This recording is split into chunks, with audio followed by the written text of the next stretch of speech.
You know, we've been telling you all about France's no-go zones, hundreds of Muslim-controlled areas around Paris that outsiders and cops don't dare to explore. They chose just to give it up.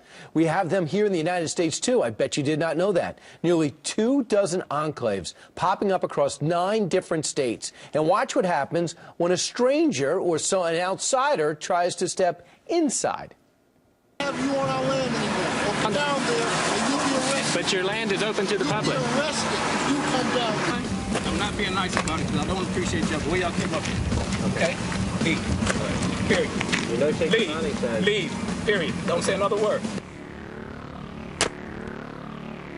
Joining us right now, the man behind that camera, founder and president of the Christian Action Network and author of Twilight in America, the untold story of Islamic training camps in America. Martin Moyer joins us right now. Martin, what was taking place right there? Where were you? Well, we were in Red House, Virginia. It's an isolated community, as most of these compounds are located in rural areas, heavily wooded, inside of the mountainous areas. And what we wanted to do was challenge their open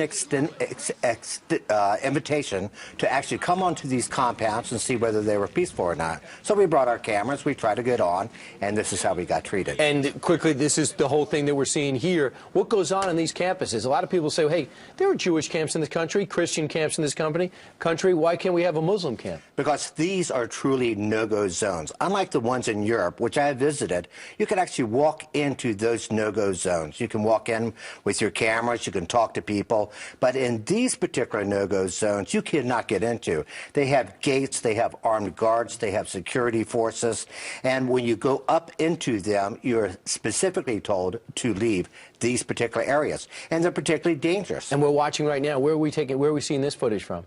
This is a video they put out for the people inside of the compounds so that they learn how to do terrorist-type training. They teach them how to kidnap people, how to strangle them, how to kill guards, how to do guerrilla-type warfare training. And this is what goes on in these isolated no-go zones inside the United States. In America, name some states, name some areas, because you also say they're affiliated with a Pakistani militant group.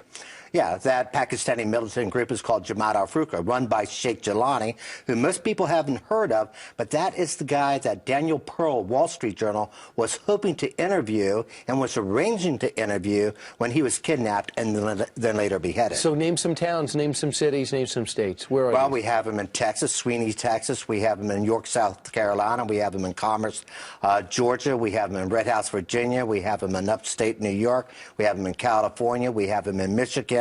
They're scattered all around the United States. So right now, when you call up an officer and say, hey, wait a second, you got an enclave here, this is Islamic extremists being trained on our ground, what is the law enforcement's reaction?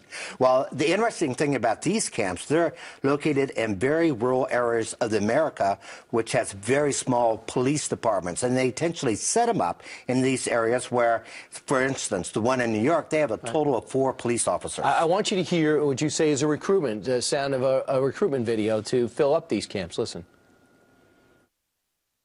You're most welcome to join one of our, advanced training course in Islamic military warfare, or in Michigan, or in South Carolina, or in Pakistan, wherever we are, you can reach us. Where'd you get that?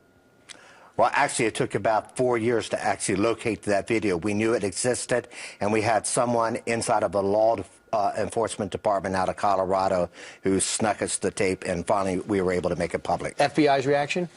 FBI's reaction is that, look, they have the First Amendment and other American rights to operate these enclaves in the United States, regardless of the type of weapon training, guerrilla warfare training that's going on inside of them. It's not okay with me, and it certainly doesn't seem to be okay with you. Martin Moyer, thanks so much, President and CEO of the Christian Action Network. Thanks. Thank you for letting me be here. And we'll keep looking at this.